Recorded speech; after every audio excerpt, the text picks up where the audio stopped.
মুখ্যমন্ত্রী বিএসএফ নিয়ে বিস্ফোরক। আর সীমান্তে বিএসএফ অনুপ্রবেশ ঘটাচ্ছে, পাল্টা শুভেন্দু অধিকারী বললেন বিএসএফকে শত্রু হিসেবে চিহ্নিত করছে। আগে বর্ডারে 600 কিলোমিটার জমি দিন, 17টি চৌকির জন্য জমি হ্যান্ডওভার করুন, 11টি ক্যাম্পে জমি দেয়নি, বিএসএফকে কাজ করতে দেয় না। বিএসএফ মহিলাদের উপর অত্যাচার নিয়ে বললেন এফআইআর করছে না কেন, আইন আছে তো দেশে, আইনে যাচ্ছে না কেন। আজ পূর্ব মেদিনীপুরের হেরিয়াতে র্যালি ও পথসভা থেকে শুভেন্দু অধিকারী মমতা বন্দ্যোপাধ্যায়ের উক্তির পাল্টা বললেন বিজেপি কর্মীদের উপর মিথ্যে মামলা, বাংলাদেশের চিন্ময় প্রভুর জামিন নাকচ।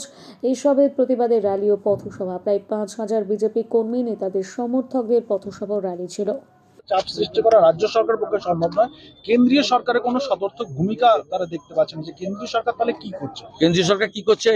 কেন্দ্রীয় সরকার যথেষ্ট কম্পিটেন্ট। পার্লামেন্টে বলেছে, এক্সটার্নাল অ্যাফেয়ার্স মিনিস্ট্রি থেকে বলা হয়েছে, ভারতবর্ষের পররাষ্ট্র সচিব ঢাকার মাটিতে গিয়ে বলে এসেছেন ইনারা দয়া করে 600 কিলোমিটার বেড়া নেই, জমিটা দিতে বলুন। আর পুলিশ আর বিএসএফ এর কোঅর্ডিনেশন বাড়াতে বলুন। 17টা চৌকির জন্য জমি চেয়েছে, দিতে বলুন। 11টা বিএসএফ ক্যাম্পের জন্য জমি চেয়েছে, দিতে বলুন। 23 সালে 1500 ধরে দিয়েছিল বাংলাদেশিকে, 1400কে জামিন দিয়ে দিয়েছে। এবছর প্রায় 1000 ধরে দিয়েছে বিএসএফ, 900 জনকে জামিন দিয়ে দিয়েছে। এই কাজটা করতে বলুন। জ্ঞান না দিয়ে 600 কিলোমিটার যে জমি, সে জমিটা হ্যান্ডওভার করতে বলুন না। 17টা চৌকির জমি দিতে বলুন, 11টা বিএসএফ এর রেসিডেন্সিয়াল ক্যাম্পের জমি দিতে বলুন। এই কাজগুলো করতে বলুন। মঞ্জুর হলো না মানে তাহলে কি চিন্ময় কৃষ্ণপ্রভুকে কি শেখ আব্দুল্লাহর সময়কালে জম্মু কাশ্মীরের পুলিশ যেভাবে স্লো পয়জন করে ভারত কেসরিকে মেরেছে, আমার আশঙ্কা যে অবিলম্বে যদি 2-3 সপ্তাহের মধ্যে কেউ ব্যবস্থা না নেয়, তাহলে চিন্ময় কৃষ্ণ প্রভু, যিনি, আমরা সনাতনীরা বিভিন্নভাবে বিভক্ত ছিলাম, ব্রাহ্মণ, ক্ষত্রিয়, বৈশ্য, শূদ্র, কেউ বৈষ্ণব, কেউ আর্য সমাজ, কেউ রামকৃষ্ণ মিশন, কেউ ইস্কন, কেউ ভারত সেবাশ্রম, কেউ ঠাকুর অনুকূল চন্দ্র, কেউ বাবা লোকনাথ ব্রহ্মচারী। উনি যেটা করেছিলেন, সব সনাতনীদের এক করেছিলেন।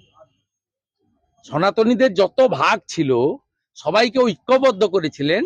এটা ওদের কাছে খুব অ্যালার্মিং ছিল। তাই উনাকে আটকে রেখে প্রায় 2 কোটি সনাতনী, তাদের উপর দমন পীড়ন, ধর্ম পরিবর্তন করতে বাধ্য করা, ভারতে চলে যেতে বাধ্য করা, এই কাজগুলো করে হিন্দুদের মুছে ফেলতে চায়। এ লড়াই বাঁচার লড়াই নয়, এ লড়াই বাংলাদেশ এবং এপারের পশ্চিমবঙ্গের হিন্দুদের অস্তিত্ব রক্ষার লড়াই। রাজ্যের শাসক, রাজ্যে আইন শৃঙ্খলা নেই, এটাতে প্রমাণিত। শুধু সাধারণ মানুষ নয়, বিজেপির নেতাকর্মী নয়, তৃণমূলের হিন্দু নেতাকর্মীরাও আক্রান্ত হচ্ছেন। কলকাতার বুকে সুশান্ত ঘোষ কাউন্সিলর আক্রান্ত হয়েছেন, সন্দেশখালীতে সুকুমার মাহাতো আক্রান্ত হয়েছে, মিনাখার এমএলএ এর উপর আক্রমণ হয়েছে, আজকে দুলাল সরকারের উপর আক্রমণ হয়েছে। এটা হচ্ছে মমতা ব্যানার্জির অপদার্থতার জন্য। 2021 সালে বিধানসভা ভোটে ভারতীয় জনতা পার্টির ওই ওল্ড মালদার প্রার্থী এমএলএ, যিনি পরে জিতেছেন, গোপাল শাহর উপরও গুলি চলেছিল। বাংলাদেশের বর্ডার এলাকা, চাঁপাই নবাবগঞ্জ কাছেই, একদম কয়েক কিলোমিটার দূরেই চাঁপাই নবাবগঞ্জ, মহতিপুর বর্ডার কমপ্লিটলি জঙ্গিদের হাতে চলে গেছে, পুলিশের হাতে। পুলিশ ব্যস্ত কি করে বিজেপি নেতা, বৃন্দাবন চকের ঘটনা, 25 কিলোমিটার দূরে বাড়ি, 30 কিলোমিটার দূরে বাড়ি, পঞ্চায়েত সমিতির চেয়ারম্যান, প্রধান, 12টা 5-এ টাইম দিয়েছে, 5টা 20-তে এফআইআর নিয়েছে। বসির বলে লক লাগিয়েছে, আমার কাছে সব ছবি আছে, কখন থানায় ঢুকেছে, কি করেছে, সব দুনিয়ার লোক জানে। তার বাড়ির লোক 3টের সময় মেলে একটা কমপ্লেন করেছে। সেই কমপ্লেনটায় সন্তুষ্ট না হয়ে তৃণমূলকে নিয়ে বসে, এই তুহিন বিশ্বাস এ বসে রেডি করে সবকে যুক্ত করেছে। এতে আমাদের কোনো লোককে, এ তো সব মডেল।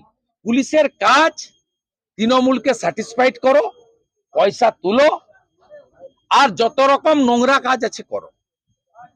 তাই যার তার কাছে বন্দুক ঘুরে বেড়াচ্ছে, যে কোনো লোকের নিরাপত্তা নেই।